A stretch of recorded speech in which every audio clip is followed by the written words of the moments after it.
Olá, bem-vindos ao podcast Vence e Viver. Aqui nesse espaço eu só falo sobre saúde e hoje eu quero conversar com um amigo meu, Lourenço Coregato. Lourenço, bem-vindo. Muito obrigado, Daniel. Uma honra estar participando do teu podcast. Agradeço o convite. Cara, vou te contar uma história. Antes do câncer, eu achava que era um consequente, né? Desinformado. Eu achava que só tinha um tipo de câncer. E aí, quando eu me tratei, tu era uma inspiração para mim. Só que tu tem outro tipo de câncer. E Isso aí. quantos quilos? Eu vi aquelas imagens assim, pessoal, eu quero ser cara. Conta a tua história. O grande objetivo de nós estarmos aqui é incentivar com a nossa Isso. história outras pessoas. É fazer com que as pessoas tenham a informação dos nossos acontecimentos para que elas se vejam, se instruam e se motivem, porque fomos vencedores dentro dos nossos quadrados, dentro das nossas especificações, né? De cada um teve a sua doença e tá tudo certo. Eu acho que acima de tudo é isso, é a gente pensar positivo. Eu ainda estou em tratamento, na fase final de tratamento, para uma leucemia linfóide aguda, uma LLA. Então, essa leucemia, eu tive o diagnóstico dela em agosto de 2021 e eu investigava, vamos dizer assim, uma dor no ombro que me causava parestesia, ou seja, formigamento nos dedos da minha mão esquerda.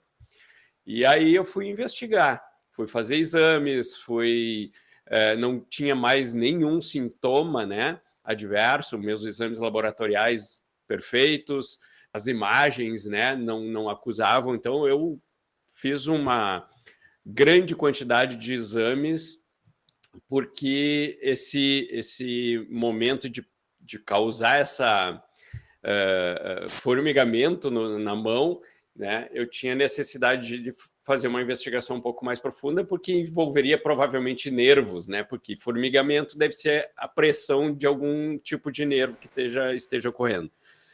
Com isso, eu tive a indicação de fazer uma ressonância de coluna, né, no início da coluna aqui, DC1 a C5, se eu não me engano. E aí, nesse exame e alguns raios-x constataram pequenas manchas ao longo, né, da espinha, da vértebra, então, da coluna vertebral.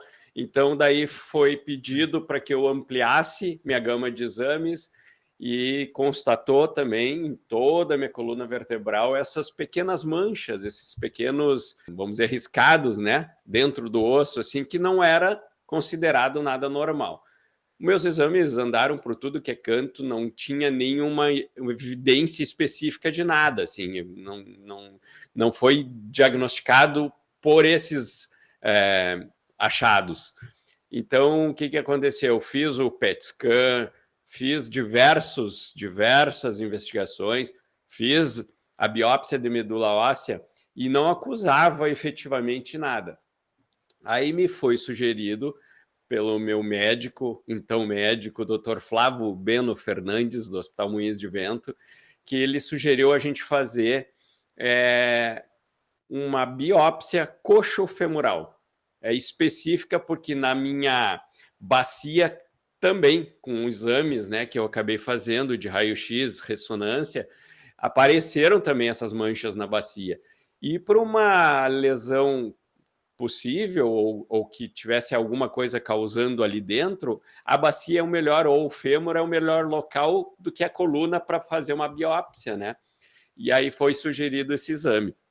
Então, através dessa biópsia coxofemoral, onde eles, né, têm um acesso na bacia e uma no fêmur, e eles retiram um fragmento e investigam. A partir desse exame bem específico é que foi diagnosticado, né, a leucemia linfocítica aguda, no meu caso. E com isso eu acabei descobrindo a doença. Foi dessa forma, assim, bem inusitada, né? Quando tu descobriu, como é que foi? Já vinha sendo uma angústia essa busca do porquê que eu estava com esse formigamento nas minhas mãos. A partir do momento que eu comecei a ver mais a fundo e surgiu essas manchas na minha coluna, né, nos exames da coluna, aí eu comecei a ficar bem mais preocupado, mais angustiado, porque, opa, né, ninguém está detectando nada, ninguém está dizendo que, não, isso é um achado, isso é uma coisa que não significa nada, tá tudo certo. Não tá certo, porque tinha algo adverso, diferente do que seria o normal, uma imagem mais limpa, sem as manchinhas essas, né? Ao mesmo tempo, foi bem difícil de chegar ao diagnóstico, né, através de só imagens. Então, isso me preocupou muito, a mim, a minha família, o meu apoio, meu entorno, né, de amigos, porque a gente fica, né, fora um pouco do eixo, do normal, mas ao mesmo tempo com medo, com angústias. E era um, vamos dizer assim, um campo aberto. Não dizia que era, mas também não dizia que não era, né, determinadas doenças. Também foi cogitada haver a possibilidade de já ser, por exemplo, uma metástase distribuída ao longo da coluna vertebral. Era uma possibilidade, né? Em algum momento, com medo de morrer? Se teve algum momento que eu tive medo de morrer, Daniel, eu vou te dizer que mesmo no dia que eu recebi o diagnóstico de leucemia, que nós estávamos aqui em Juí, em casa, abre o chão, né? Eu assim, ó, medo, a gente sempre tem medo, né?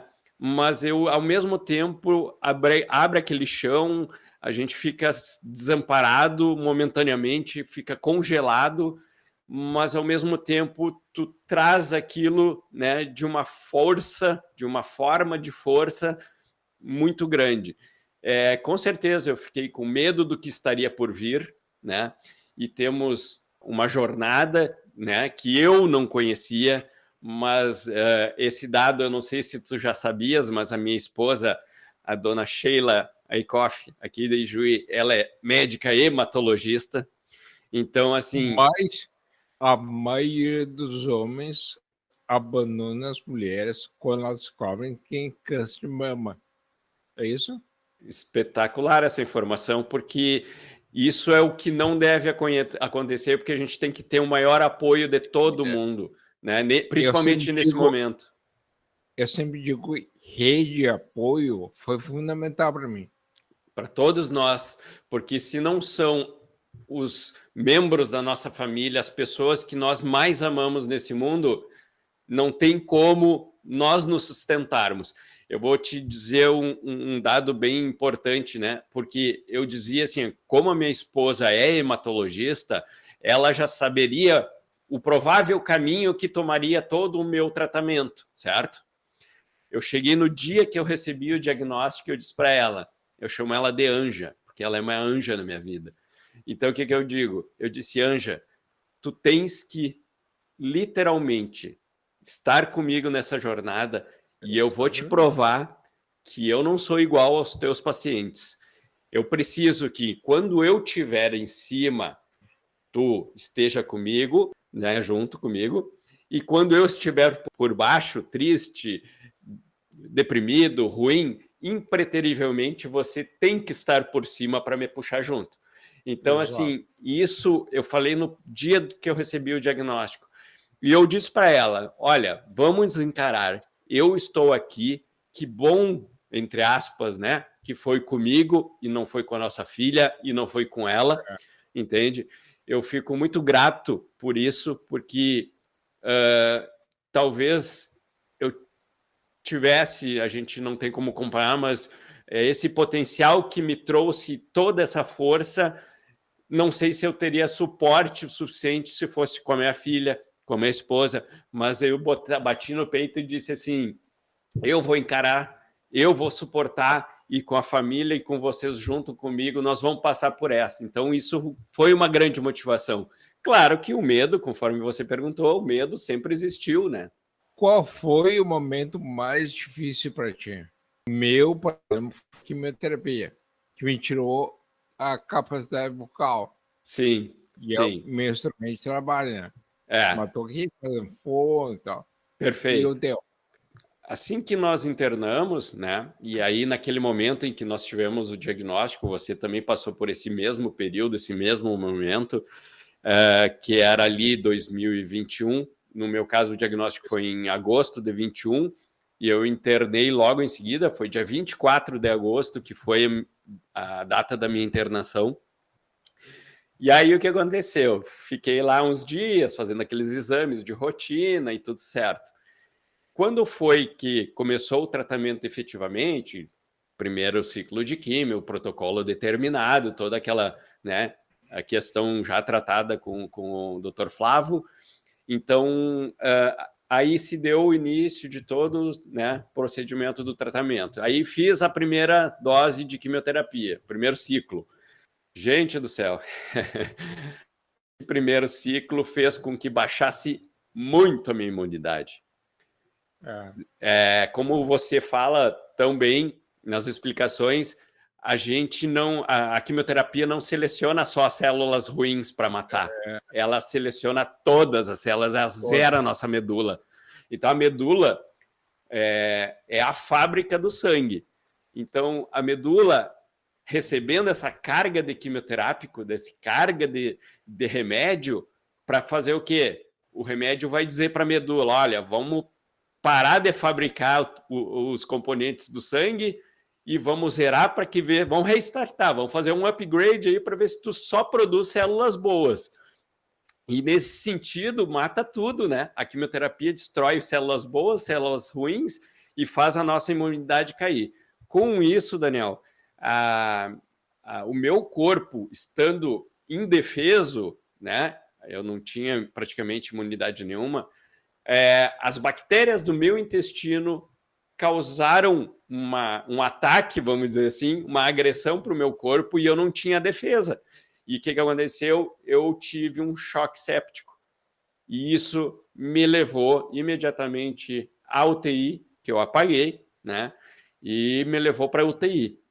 Então eu tive uma sensibilidade muito grande inicialmente, com a químio de primeira dose, e isso tudo é normal, acontece, e eu tive uma sensibilidade maior que uma média geral, entende? E a químio me levou para a UTI. Eu acabei ficando 21 dias na UTI, apagado. Lembro de flashes, lembro de algumas situações, pelo contexto que eu já tenho algumas informações. Passei por hemodiálise, 4 intubações, passei por desfibrilação cardíaca, para retomar o ritmo, a arritmia, para tirar a arritmia cardíaca, para botar o coração andando no seu compasso dentro de uma normalidade, né? Então, cardioreversão, que o pessoal fala. Uma série de acontecimentos que eu não vi, eu não senti, porque eu estava completamente, né, apagado. Mas ao longo desses 21 dias, o que aconteceu? Foi aí que quando eu voltei, né, tive a permissão de estar entre nós aqui para continuar essa jornada. Quando eu voltei, eu não mexia nenhuma parte no meu corpo. E eu acredito que essa foi a fase mais difícil para mim do tratamento, porque isso me debilitou muito. Eu só mexia os olhos. Sabe o que deu uma inspiração para mim? Ah, Porque querido. quando eu estava no hospital, eu olhava as tuas redes sociais e Sim, via que tu muito magro, muito sim. pele e osso, como a gente Isso diz, aí, né? isso aí. E eu vi que tu descado com a ajuda de 2 pessoas. E depois tu te superou, sabe? Eu vi os teus vídeos, tu casava os vídeos com aquela situação e depois correndo, fazendo exercício. E aí, físio vinha no meu quarto, me incentivava a dizer: eu quero seguir nesse cara aí. Ela ulou esse aí. Não, é fantástico, porque hoje, para mim, é uma grande honra, né, ter te servido como uma inspiração. Eu vejo muito que isso, assim como você percebeu, eu vejo que as pessoas também me colocam em algumas outras situações e momentos, né, que né, eu te olhava de um jeito, eu pensava, pô, se eu tô aqui, não sei o que, reclamando, o cara que tá lá, olha lá, de quimioterapia, fazendo exercício, se esforçando, e eu, sabe? Nesse sentido. E aí é o grande propósito disso tudo, sabe? Tive aquele grande... Lourenço, eu acho que assim, ó, a gente tá aqui para ajudar as pessoas, influenciar as pessoas para o bem. Isso aí, isso aí. Eu Por vejo isso eu que... li sobre isso, um livro sobre isso, sobre essas lições que eu aprendi. Tem várias aqui. Que bacana. Eu era Eu tô louco. Eu sou melhor agora, eu acho. Eu tô louco para ver e ler esse teu livro para me inspirar, que quem sabe eu lanço um junto. E já vou deixar aqui, ó, no teu podcast, na nossa conversa, nesse nosso assunto maravilhoso, que você é uma grande inspiração, porque você lembra quando eu fui tomar um café contigo e pedir informações, me orientar com você para pedir dentro do teu vasto conhecimento. Deixa eu só explicar, Lourenço. Diga. A gente não se conhecia pessoalmente. Não. Aí tu foi na minha casa, veio lá de Juí para Porto Alegre. Isso. E aí eu te recebi na minha casa. Foi uma alegria imensa para mim, assim, porque estar contigo, já te conhecendo, porque eu já te acompanhava, eu escuto muito a Rádio Gaúcha, eu participava como podia, às vezes mandando mensagens, né, nos programas. Então eu já sabia quem era o Daniel Escola, eu já sabia o potencial que tu tinha, o quanto profissional tu é, de qualidade e expressivo. Então, assim, estar com essa situação junto contigo é uma honra, porque nós vamos poder levar muito longe essa ajuda para as pessoas. E que é isso que eu acredito. E dentro do contexto todo, né, que a gente passou por uma coisa muito ruim, sim, ninguém deseja, claro que não, mas eu trago as lições dessa experiência que nós tivemos para poder potencializar e ajudar ao máximo as pessoas. É isso que eu acho que a partir do momento que nós tivemos a oportunidade e a chance de estar aqui e continuar aqui, é mais ainda motivo para que a gente consiga jogar para todo mundo escutar nossa experiência e se inspirar e ser melhor, acreditar que tem potencial para se curar. Lourenço, muito obrigado pelo teu depoimento e até mais. E parabéns pela tua história. Muito obrigado, Daniel, pelo convite, por estar aqui no Venci e Vivi. E contem comigo e contem sempre.